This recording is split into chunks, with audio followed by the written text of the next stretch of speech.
In 1955, a renowned woman artist from the United States received a letter that said, "I am a Japanese female painter and have been working on painting for 13 years since 13 years old.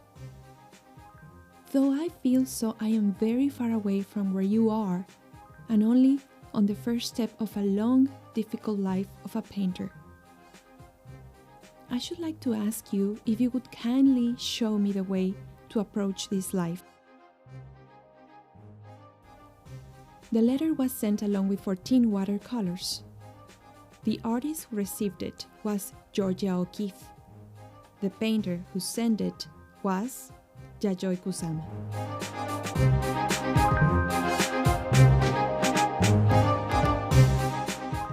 Hello and welcome to Inclusive Art, Arteinclusivo Bilingual Podcast. First of all, I would like to thank you for all the support I have been receiving. Thank you so much if you have been listening to the first episodes.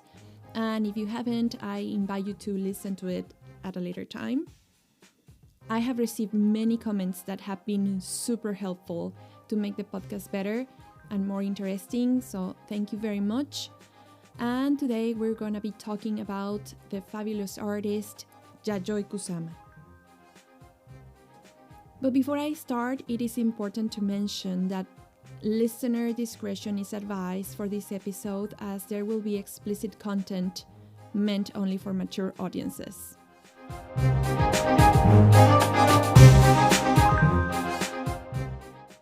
Yayoi Kusama was born on March 22nd, 1929 in the city of Matsumoto in the Nagano prefecture in Japan.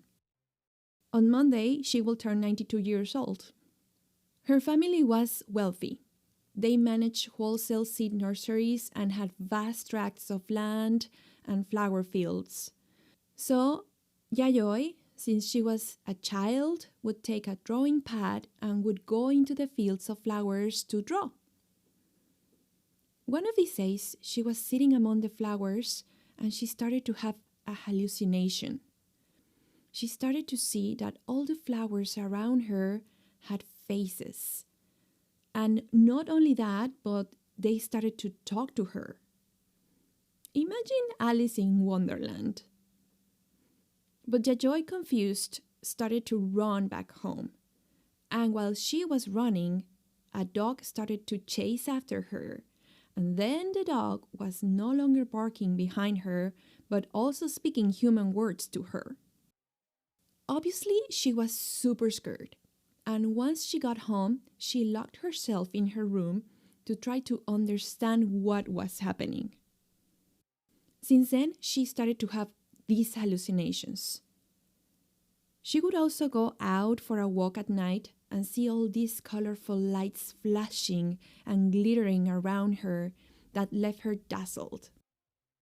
In an attempt to document all these hallucinations, she filled many notebooks with the drawings of these images that became the origin of her paintings. She says in her autobiography, which by the way I really recommend because it's really good, that in order to make sense and evade this anxiety she started to live in, her escape was painting and drawing all these ideas, putting them on paper to make her feel better. She felt she could not share any of these events happening to her with her family, as they would not have understood what was going on. She felt isolated from the world, and the only way she could survive was through her production of art. She recalls that one day she was gazing at a pattern of red flowers on a tablecloth and suddenly started to see the same pattern repeating itself in the ceiling, in the walls, in the whole room, and then even in herself. And this part I quote, "I felt obliterated, and I was restored, returned to infinity, to eternal time and absolute space. This was not an illusion, but reality itself. I was shocked to the depths of my soul, and my body was caught in the terrifying infinity net. Dissolution and accumulation, propagation and separation, particulate obliteration and unseen reverberations from the universe. These were to become the foundations of my art, and they were already taking shape at this time. It is also important to mention a little about her parents. Yayoi's mom did not want her to become an artist.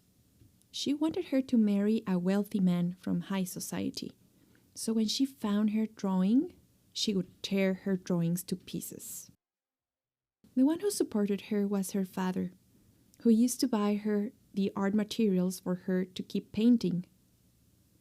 He used to spend a lot of time, though, in houses of prostitution and geisha quarters. And this would cause Yayoi's mother to become furious and would send Yayoi herself to follow him and then report back all her father had done. This caused severe trauma in Yayoi, specifically regarding her sexuality. In 1948, 3 years after World War II had ended, Yayoi could finally study in the Municipal Art School of Kyoto. Her mother had been convinced with the condition that she would also learn etiquette. In 1952, she finally had her own solo show in the city of Matsumoto. By then, she was already being treated for her neurosis in a psychiatric institution in the same city. While she had her exhibit, one of the doctors who happened to visit the show told her that it would probably be wise to leave, as continuing to be in contact with her mother would cause her neurosis to get worse. So she decided she had to get out. She arrived in the United States on November 18, 1957, and stayed there for many years. She remembers she had hidden some dollars in her clothing and had many kimonos to sell. First, she arrived in the city of Seattle, where she had her first solo show in the United States, in Dusan Gallery. But she knew that if she wanted to make a career as an artist, she had to go to New York. Shortly, she arrived into the Big Apple, where she lived in a Buddhist hostel and later rented a loft where she realized soon that New York City was very difficult, a violent city to live in, comparing it to hell on earth. She started to live in poverty. One day, her neighbor knocked on the door. It was a not yet famous Sam Francis, who lived in the next building. She made coffee for him and blushed when he asked for milk, as she had not eaten since the previous evening and of course didn't have any. Sometimes she had to go collect discarded fish heads from the fishmonger's rubbish and tossed out cabbages from the greengrocer to boil into soup and avoid starvation. Today, though, she is the most expensive living female artist in the world. Fortunately, while she was still a struggling artist, Georgia O'Keeffe came to visit her. Turns out that since Yayoi wrote to her from Japan, O'Keeffe not only replied, but also helped her become a great artist. They were so happy to finally meet each other.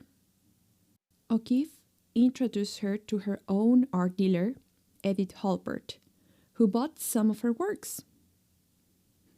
Yayoi used every cent to buy art materials to keep painting.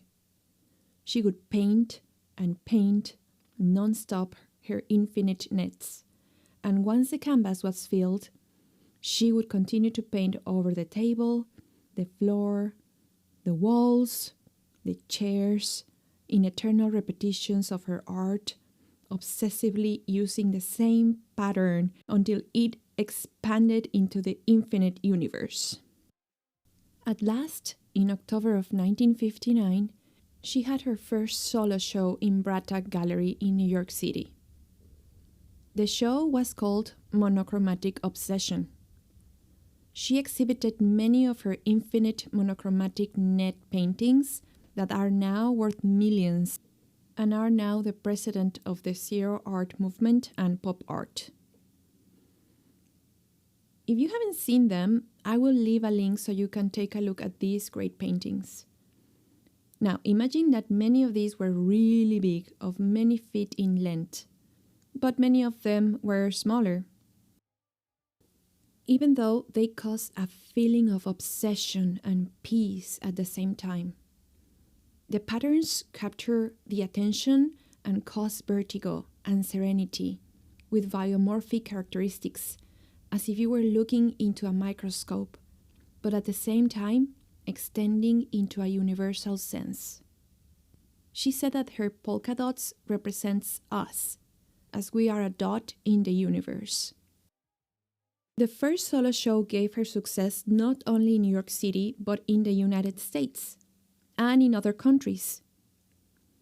She then started to have exhibits in many places. She participated in the 20th Biennial of Brooklyn, and shortly she was invited to participate in a German museum in Leverkusen, where she represented the United States along with Mark Rothko and other international important artists such as Lucio Fontana, Yves Klein, and Piero Manzoni were there. Yayoi was consolidating her career as an important artist of contemporary art. In 1961, she started to make her soft sculptures in large repetitions, part of what she herself called obsessive art. These were exposed in October of 1962 in a group exhibit in Green Gallery in New York, also known as the Ground Zero for Pop Art. Clay Oldenburg, another artist who had participated with his papier-mâché sculptures, observed Yayoi's soft sculptures. Shortly after, when she went to see another exhibition of his, Oldenburg's wife pulled her to the side and said, "Yayoi, forgive us," insinuating that he had appropriated her soft sculpture ideas and used them in his artwork. In December of 1963, she had another solo show, this time in Gertrude Stein Gallery, called Aggregation, 1000 Votes Show. This was her first installation. She had made a large amount of white, soft sculptures in the shape of phalluses, completely covering a full-size rowing boat. She had also covered all the walls, floor and ceiling with 999 black and white poster-sized photos of it. She wanted to create a sensation of seasickness and hallucination on the visitors. Andy Warhol came to the opening and shouted, "Yayoi, what is this? It's fantastic!" Literally. A few years later, when he had an exhibit in Leo Castelli's gallery, he covered the ceiling and walls with posters of a cow's face, appropriating her 1000 votes idea into his work. These appropriations happened often. It also happened with her mirror rooms, and in many occasions, all these made her severely depressed and anxious. Still, she decided to keep innovating and creating, and many of her great ideas kept her going. For example, in the Venice Biennial of 1966, it was not like she was invited to participate officially, but she had spoken with the chairman to get permission to do an installation outside. She created her Narcissus garden that consisted in several mirror balls that she would sell to the audience for 1,200 lira, about $2, as a comment on commercialism in the art world. The performance shocked the authorities, making her stop, saying it was inappropriate to sell her artworks as if they were hot dogs or ice cream cones. But her installation remained. By 1967, she dedicated a lot of her time to performing her happenings. The happenings were improvised performances that required audience participation. We are talking about a time where the hippie movement was taking shape in Greenwich Village in New York. Now, the hippies were a powerful group of young pacifist people. They were a counterculture in favor of freedom and love and against war, a movement that started in the United States. Yayoi produced a happening called Body Paint Festival in front of Manhattan's St. Patrick's Cathedral of Fifth Avenue. It was a Sunday, and she invited a group of hippies, women and men, to remove their clothes and burn some United States flags while she painted their bodies with polka dots. Once the performance was over, the hippies started to kiss while a crowd gathered around them. Some were shouting, "It's blasphemy! Disgraceful!" But they continued to watch. Later, the police and the press arrived and everything came to a stop. As a result of this happening, Yayoi was invited to perform another, this time for German television. The happening was called Love Forever. She built a mirror room while a living sculpture that consisted only of men began to have sex under glittering lights and pulsating colors while the cameras recorded. The only participation of Yayoi during her happenings was to paint her polka dots in the bodies of the participants. To her, painting these dots in the human body caused the person's self to be obliterated and return him or her to the natural universe. These happenings became very popular, not only in New York, but also in Europe, where she was often invited to produce them. She would make leaflets bearing slogans such as, "Please the body, 50% is illusion and 50% is reality. Learn, unlearn, relearn. The body is art." In 1968, she started to design fashion garments and do musicals and movies. According to many sources, she was the first to perform a gay wedding between two men, becoming a very important part of sexual liberation of the United States, even though she always declared her repulsion for sex and sexual organs. Going back in time a little, in 1962, she met the artist Joseph Cornell, known for creating his box sculptures from reclaimed materials. He would make these collage boxes using sand, glass, magazine cutouts to make surreal compositions. If you haven't seen his works, I will also leave a link for you to take a look. When Cornell met Kusama, he fell completely in love with her. They had a weird relationship though. He was obsessed with her and an antisocial person, so she became his muse and his only friend, one of the very few people he would talk to. Their friendship lasted many years until his death in 1972. Another famous artist who Kusama considered her friend was Donald Judd. First as a critic and later as an artist, he supported Yayoi and she supported him.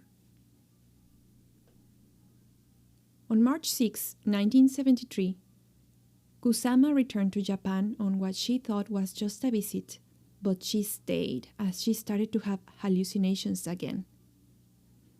Since 1977, she has lived in a psychiatric institution voluntarily.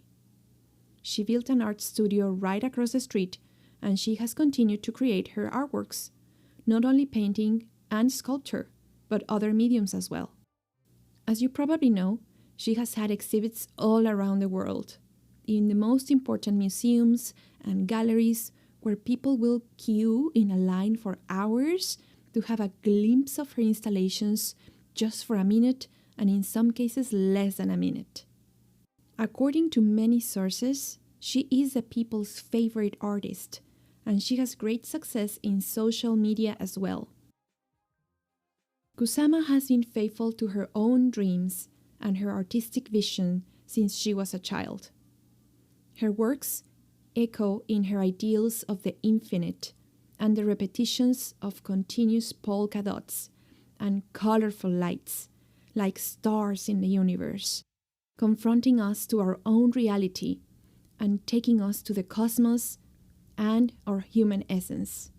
The multiplication and spiritual freedom capture our attention as spectators and transport us into her own infinite world. A world of artistic expression that also reflects in writing. Because yes, she is also a writer and has published novels and books of poems. Every day, she goes to her studio, and I can imagine her drawing her never-ending patterns that will transcend to the infinite, like her nets, like her art, like her life. Yayoi Kusama is infinite.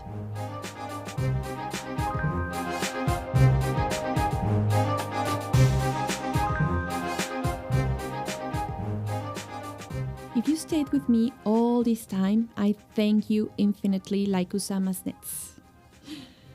This podcast is written, researched, and produced by me, Rebecca Navarro. I will be happy to hear your comments and suggestions, and I will leave the email along with my social media attached in the podcast notes and the bibliography.